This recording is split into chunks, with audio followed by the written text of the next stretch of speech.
Give a damn about a hater when I feel like it. Not today, not today, not today, not. Assalamualaikum warahmatullahi wabarakatuh. Kami akan presentasikan hasil laporan kami. Sebelumnya saya akan memperkenalkan diri. Perkenalkan nama saya Rusden Nasution sebagai moderator. Dan perkenalkan nama saya Mawasari Harahap sebagai penyanyi pertama. Perkenalkan nama saya Adia Mulu sebagai penyanyi kedua. Perkenalkan nama saya Fidel Siregar sebagai penyanyi ketiga. Perkenalkan nama saya Sahanum sebagai penyanyi keempat. Baiklah, kami akan mempresentasikan hasil laporan kami. Yang pertama, pada kajian teori yang kami buat dalam laporan ini. 1. Pengertian Verstek. Pada sidang pertama, mungkin ada pihak yang tidak hadir dan juga tidak hadir menyuruh wakilnya untuk hadir, padahal sudah dipanggil dengan patut. Pihak yang tidak hadir mungkin penggugat dan mungkin juga tergugat. Ketidakhadiran salah satu pihak tersebut menimbulkan masalah dalam pemeriksaan perkara, yaitu perkara itu ditunda atau diteruskan pemeriksaannya dengan konsekuensi yuridis. Pihak penggugat yang tidak hadir, maka perkara digugurkan dan diperkenankan untuk mengajukan gugatannya sekali lagi. Setelah itu terlebih dahulu membayar biaya perkara yang baru. Namun, jikalau pada hari sidang pertama yang telah ditentukan tergugat tidak hadir maupun tidak menyuruh wakilnya untuk datang menghadiri persidangan, sedangkan ia telah dipanggil dengan patut, maka gugatan diputuskan dengan Verstek 16. Putusan Verstek adalah menyatakan bahwa tergugat tidak hadir meskipun ia menurut hukum acara harus datang. Verstek ini hanya dapat dinyatakan jikalau tergugat tidak hadir pada sidang pertama. Berdasarkan pasal 126 HIR, di dalam hal kejadian tersebut di atas pengadilan negeri sebelum menjatuhkan sesuatu putusan atau gugurnya gugatan atau Verstek dapat juga memanggil sekali lagi pihak yang tidak datang itu. Ini bisa saja terjadi jikalau misalnya hakim memandang perkaranya terlalu penting buat diputus begitu saja di luar persidangan, baik digugurkan maupun Verstek. Yang kedua, tujuan dari Verstek. Tujuan utama Verstek adalah dalam hukum acara untuk mendorong para pihak menaati tata tertib beracara, sehingga proses pemeriksaan penyelesaian perkara terhindar dari anarki atau kewenangan. Sekiranya undang-undang menentukan bahwa untuk sahnya proses pemeriksaan perkara mesti dihadiri para pihak. Ketentuan yang demikian tentunya dapat dimanfaatkan tergugat dengan etikat buruk untuk menggagalkan penyelesaian perkara. Setiap kali dipanggil menghadiri sidang, tergugat tidak mentaati dengan maksud untuk menghambat pemeriksaan dan penyelesaian perkara. Syarat-syarat acara Verstek. Syarat acara Verstek terhadap penggugat terdapat dalam bagian pengguguran gugatan berdasarkan pasal 124 HIR, sedang yang akan dibicarakan dalam uraian ini. Menurut Muhammad Yahya Harahap 27, sebagaimana telah diuraikan sebelumnya, secara garis besar syarat sahnya penerapan acara Verstek kepada tergugat merujuk kepada ketentuan pasal 125 HIR ayat 1 atau 78 bertitik tolak dari pasal tersebut dapat dikembangkan syarat-syarat sebagai berikut. 1. Tergugat telah dipanggil dengan sah dan patut. 2. Tidak hadir tanpa alasan yang sah. 3. Tergugat tidak mengajukan ekspresi kompetensi. Baik, untuk metode penelitian yang kami buat dalam laporan ini akan dilanjutkan oleh penyanyi pertama. Pada penyanyi pertama saya silakan. Terima kasih kepada penyanyi pertama. Saya akan membacakan hasil makalah kami yang adapun metode penelitiannya. 1. Tempat dilaksanakan penelitian mengenai gugatan perdana dan putusan Verstek dilaksanakan di Popang Jaya, Kecamatan Panjangkuman Utara, Kabupaten Mandailing Natal.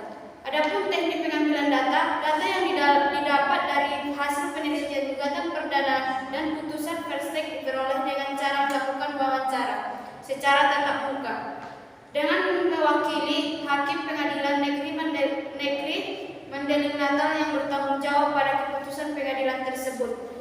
Adapun teknik penganalisis data dari hasil penelitian mengenai gugatan perdata dan putusan Verstek yang dilakukan di Desa Mofang Jaya diperoleh dengan beberapa langkah, yaitu 1. Memberikan pertanyaan secara langsung kepada narasumber. 2. Jawaban dari narasumber 3. Tulisan dibacakan kembali oleh kelompok. 4. Penulisan menuliskan poin-poin penting balikan kepada moderator. Terima kasih kepada penyanyi pertama. Kami persilakan kepada penyanyi kedua. Kepada penyanyi kedua kami persilakan. Saya akan melanjutkan atau membacakan hasil dari pembahasan. Pengertian gugatan adalah permasalahan perdata yang mengandung sengketa antara dua pihak atau lebih yang diajukan kepada Ketua Pengadilan Negeri, di mana salah satu pihak sebagai penggugat untuk menggugat pihak lain sebagai tergugat. Ada dua jenis perdata, yaitu was prestasi. Was prestasi adalah istilah dari bahasa Belanda wasprestein, berarti tidak dipenuhi prestasi atau kewajiban dalam suatu perjanjian. Menurut KBBI, pengertian was prestasi artinya salah satu pihak bersepakat dalam perjanjian memiliki prestasi buruk akibat dari kelalaiannya. 2. Perbuatan melawan hukum. Dalam hukum perdata, perbuatan melawan hukum adalah segala perbuatan yang menimbulkan kerugian yang membuat korbannya dapat melakukan tuntutan terhadap orang yang melakukan perbuatan tersebut. Kerugian yang ditimbulkan dapat bersifat material ataupun immaterial. Putusan Verstek merupakan keputusan yang dijatuhkan oleh majelis hakim tanpa dihadirinya tergugat dan tanpa alasan yang sah. Meskipun telah dipanggil secara resmi dan patut, putusan Verstek ini merupakan pengecualian dari acara persidangan, biasanya sebagai akibat ketidakhadiran tergugat atas alasan yang tidak sah. Tujuan Verstek. Tujuan utama sistem Verstek dalam hukum acara adalah mendorong para pihak menaati tata tertib beracara, sehingga proses pemeriksaan menyelesaikan perkara terhindar dari anarkis atau kesewenangan. Bentuk keputusan Verstek. Mengenai bentuk keputusan Verstek yang dapat dijatuhkan diatur dalam pasal 125 ayat 1 HIY, pasal 149 RBG dan pasal 78 F.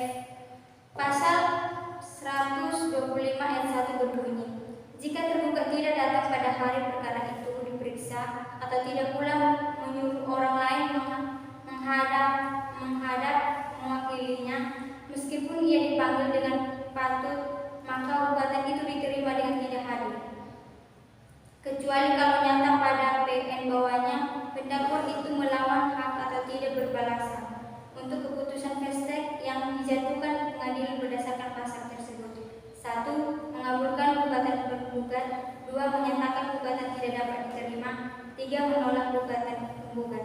Syarat keputusan Verstek. Dalam hal ini yang akan dibahas cara Verstek terhadap tergugat. Perihal syaratnya penerapan acara Verstek kepada tergugat merujuk kepada ketentuan pasal 125 ayat 1 HIR atau pasal 78 RV. Dari pasal-pasal tersebut dapat dikemukakan syarat-syarat berikut. Baiklah, saya lanjutkan kepada moderator. Baiklah, terima kasih kepada penyanyi kedua. Kami lanjutkan kepada penyanyi ketiga. Kepada penyanyi ketiga kami persilakan. Baiklah, di sini saya akan melanjutkannya. Yang pertama, tergugat telah dipanggil dengan sah. Yang kedua, melaksanakan panggilan jurusita atau pasal 338 JO pasal 390 ayat 1 HIR. Apabila di luar dari yuridiksi relatif yang dimilikinya, maka pemanggil akan berdasarkan pasal 5. 3. Bentuk dengan syarat panggilan pasal 390 ayat 1 pasal 2 ayat 3. Panggilan dilakukan dalam bentuk surat tertulis yang disebut surat panggilan atau relas panggilan. Yang keempat, panggilan tidak sah dalam bentuk lisan. Yang kelima, cara pemanggil yang sah. Yang keenam, jarak waktu pemanggil dengan hasil sidang. Yang ketujuh, dalam keadaan normal digantungkan pada faktor jarak tempat kediaman tergugat dengan gedung PN. Keputusan Verstek.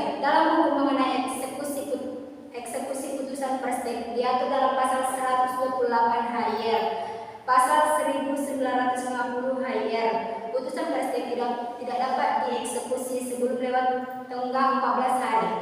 Dari tanggal pemberitahuan putusan perstek harus diberitahukan kepada tergugat. Patokan tenggang waktu mengajukan perstek diatur dalam pasal 129 ayat 2 HIR. Menurut ketentuan tersebut, patokan tenggang waktu yang diterapkan sebagai landasan umum 14 hari dari tanggal pemberitahuan putusan perstek kepada penggugat. Eksekusi terhadap putusan perstek baru dapat dijalankan apabila lewat tenggang waktu mengajukan perstek baru dan selama tenggang masih berlaku tergugat tidak mengajukan perlawanan. Eksekusi baru dapat dijalankan apabila putusan tersebut telah memperoleh kekuatan hukum yang tepat. Pasal 128 ayat 1 HIR dapat dieksekusi sebelum lewat 14 hari atas alasan sangat perlu dapat dilaksanakan eksekusi putusan perstek. Meskipun tenggang waktu mengajukan perlawanan belum lewat, pengecualian tersebut diatur dalam pasal 128 ayat 2 HIR. Terima kasih, saya kembalikan kepada moderator. Baiklah, terima kasih kepada penyanyi ketiga. Kami lanjutkan kepada penyanyi keempat untuk membacakan kesimpulan dari presentasi kami. Kepada penyanyi keempat kami persilakan. Baiklah, terima kasih kepada moderator.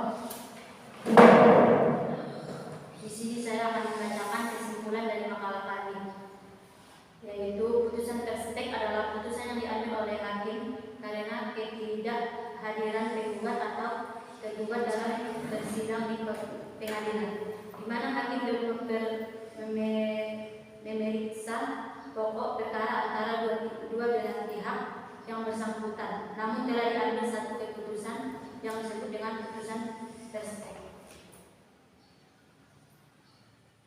Bila penggugat tidak hadir pada sidang yang ditentukan tanpa alasan yang sah, maka dalam peristiwa seperti itu, hakim berwenang memutuskan perkara tanpa hadirnya penggugat yang disebut putusan perstek, yang memuat yang pertama, membebaskan tergugat dari perkara tersebut. Yang kedua, menghukum penggugat membayar biaya perkara terhadap putusan perstek itu. Penggugat tidak dapat mengajukan perlawanan maupun upaya banding dan kasasi sehingga terhadap putusan tertentu supaya hukum yang dapat dilakukan penggugat adalah mengajukan kembali gugatan itu sebagai perkara baru dengan membayar biaya perkara.